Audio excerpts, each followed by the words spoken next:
Hi guys, today's video is going to be a back to school / makeup essentials starter kit. Could have like 5 different headers. I've had so many requests for a makeup starter kit, and so I thought since it's back to school time, I would go through and pick out the things, and the majority of this stuff is like my everyday go-to stuff. I just substituted some of the things that I thought weren't entirely budget beauty appropriate for some lower cost dupes, which are still really great, and I'll talk about them as we go along. I'm not advocating people wearing makeup if they are too young to do so.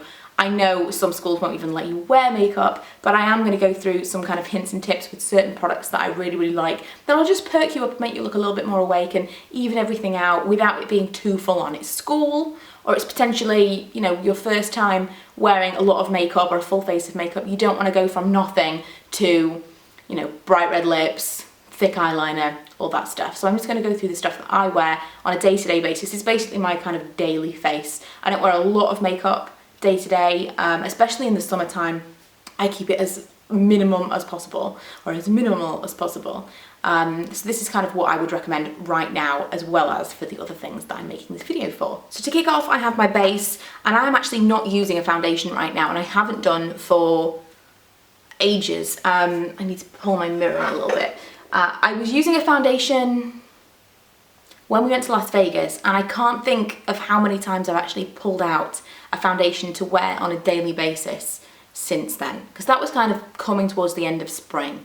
Once you get into summer, I'm just not interested in putting a full face of makeup on every day, for work, for wherever, just a little bit of concealer. Now, I use this quite liberally, so when I say a little bit of concealer, I basically use this in place of foundation. But it's the Instant Anti-Age Eraser from Maybelline, my all-time favourite concealer. I just absolutely love it. I've heard some people recently say they really don't like it. I know Marnie from Ms. Gold Girl thinks that this is the worst thing that falls into her fine lines. I think it's the best for that. Go figure. It's the strangest thing, but I absolutely love it. It's not thick, but it gives me just enough coverage, and I'll show you it in use. So I just use it underneath my eyes, like I say, quite liberally. My hair out of my face would be a good idea. Around my nose, on my chin. And I do it kind of in the new strobing trend. I try to kind of brighten areas rather than just mask everything. I try not to apply it absolutely everywhere. I just put it the places that I want to brighten up. And we'll get into that in a second with another product. But this is just kind of the base of that. For powder, I wasn't sure what to pick because I'm really not picky when it comes to powder. I probably would have included the 17 Miracle Matte. I just ordered that because I'm going to do a 17 Get Ready With Me. But it hasn't arrived, so I'm going to use this one. Fairly blended. I'm going to use this one, which is, I want to say it's called Moly. It is all in Korean in the back, so I have no idea, but I think it's called Moly. I think this is still, you know, relatively cost effective. I will link everything where you can get it below. But I think this is so cute, and this is one of my favourites for oil control. It's very fine. I use it with the powder puff, which is how fine it is. I use it with the powder puff to touch up. This is the one that lives in my handbag. And I will just use whatever powder is around, so long as it is fine, because I do tend to use quite a lot of it, both to set my makeup in the morning, because I want to absorb as much of the oil as I want to absorb as much oil as possible throughout the day before having to touch up. But also when I touch up, I do tend to use a powder puff, so it has to be quite fine. And this is one of my favourites that I found. I will definitely repurchase when this was run out. Plus, you know, that's so cute. It's so cute. But I do also really like the Miracle Matte from 17, so if you can get your hands on that one easier, which you probably can, I would recommend that. So that's base. I'm going to go straight into eyes, because eyes, so important. But we are kind of going to flip between a little bit here, because I need to do my brows before I do anything else. The brow pencil I have is the Pure Definition Eyebrow Pencil from New Look. See, I thought that the New Look range of makeup was called Pure Colour, but it's not, is it? Because this is Pure Definition. So New Look's makeup range is just called New Look, and Pure Colour would be the colour product, whereas this is obviously not a colour product, it's a brow product. This is so nice. I do still feel like maybe I need like a spoolie or a gel or something to go through my brows afterwards. I'm not going to use that in this video because it's it can get quite expensive to get those products, and honestly, if you've got a clear mascara, that would do. I just don't have one to hand, so I don't want to show you something that I don't feel like you absolutely need. It's just personal preference, really. But if you do have any favourite brow gels or anything, if you have any favourites of anything, please leave them in the comments below. So it's a sharing, caring exercise. But I love the tone of this for blonde hair. If you have, I mean, it's different now I have my darker brows because it's easier to get away with warmer tones. But if you do have very, very blonde hair or very, very ash toned hair, I so recommend this pencil. It's excellent. I don't know if it had a name. I don't think that it had, but it was the palest one. Or the lightest shade.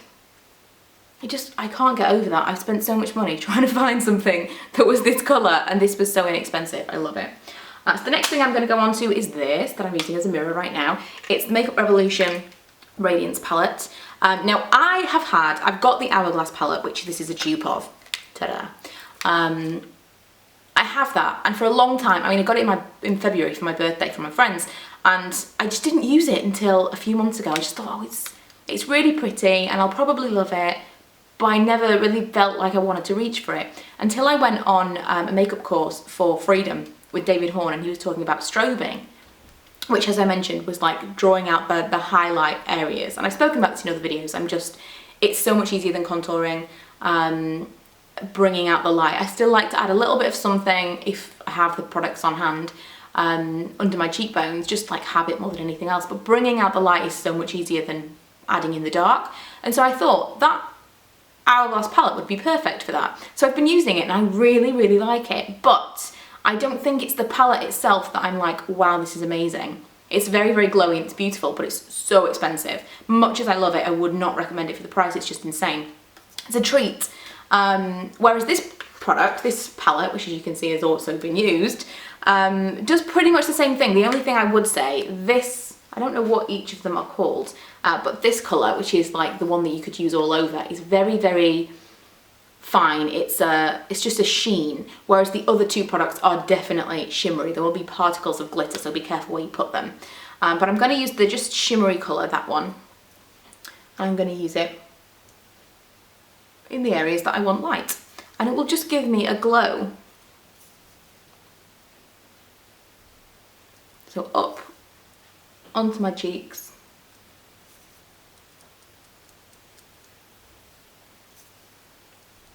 middle of my forehead, down my nose a little bit, and on my chin.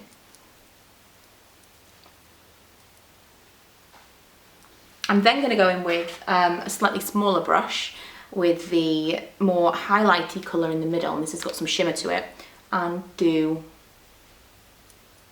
something just on the tops of my cheeks. And this is pretty much what I do. I don't often use the bronzy colour from the Hourglass palette because I can go a little bit overboard with it, unless I was super tanned and I just wanted something a little bit glowy over the top. I really, really like that. That gives me a slightly, you can't see in this light at all. You would have been able to see in the other room because it was like light. But it just gives me a really nice highlight. Now over the top of that is blush. And I think I got this tip from Ms. Golga, actually. I think that she mentioned this in a video, that she put a highlight down and then put blush on top, or it was the other way around. Either way, I got it from her, and this is the Freedom blush in Banish. It looks just like the MUA blushes, but they're not the same company.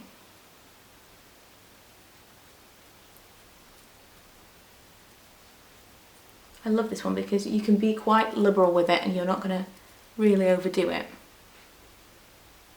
If you're not great at blending, like me, put it high on your cheekbones.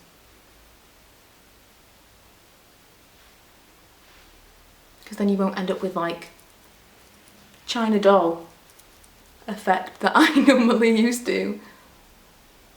Okay, so there's a little bit of colour, it's a little bit of glow, and you just get that kind of, the highlighty centre of your face thing I really, really like.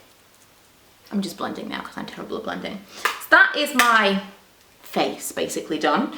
And I think the only thing I have left to do is mascara. It is. The mascara that I picked out was this Lash Defining Black Mascara from PS Love, which is Primark's beauty range. Honestly, I wouldn't pick this over my Maybelline, what is it called? Sensational. Lash Sensational. That is absolutely my favourite. Probably my all-time favourite mascara. I really need to, because I've been using that for all of this year, minimum. Probably more. I'm on my second tube now. I really need to kind of branch out and start using some of the other ones that I used to like and trying some new things, because I've just become so set in my ways and using that constantly. I just use that all the time for probably the best part of a year. And so you start to think, oh, it's the best, it's my holy grail, I absolutely love it. But there are other ones out there that do the same thing, or that will impress you just as much. So this is a really nice one. I wanted to include it because it is super cheap, but I also wanted to mention the Maybelline because it is my absolute favourite. But this is also really, really good.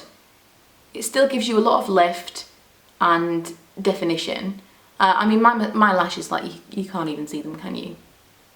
They're kind of totally straight, not particularly black, just a bit rubbish. And even this, at this price, you've just got to find the right brush for you, really. Because I could recommend this and say it's amazing. I can recommend the Maybelline, say that's amazing, but it might not be amazing for you if it doesn't work for your lashes, and that's the thing. Mascara, the same as foundation, is so personal. It has to work specifically for your need. I turned the camera off so you didn't have to suffer through 40 minutes of me applying my mascara, and I know I'm not the only one that does that. And then I poked myself in the eye. Kind of wish that I was filming, because that would have been a really good blooper. I did also add in a lipstick because I kind of forgot that I wasn't filming, and it's the New Look Pure Colour Mink. It looks like this. It's just a nude colour. I really hate the taste and the smell of these. I feel like the other one wasn't as bad. This one's not nice. But it's a nice neutral. I probably wouldn't even add in a lip colour if this was a school makeup. I probably wouldn't even add the blush. I would just do something very kind of glowy and youthful, but even and a little bit more polished than your, you know, bare skin, but nothing too much. And I definitely wouldn't go in with a bold lip colour. Probably something balmy or a little bit of a gloss, but I'm not really a gloss fan. Occasionally I'll find one that I like, but I thought I would add something in like this because it's more realistic to what I would actually wear. So yeah, that is it. I hope that you've enjoyed it. If you've got any recommendations of your own, please feel free to add them in the comments, because like I say, it's all kind of a sharing thing. I often find things in the comments that you guys have recommended that then I'll try and absolutely love, that I would never have known had it not been for your recommendations. So please feel free to share those with me and the other viewers, and I will see you guys next time. Bye.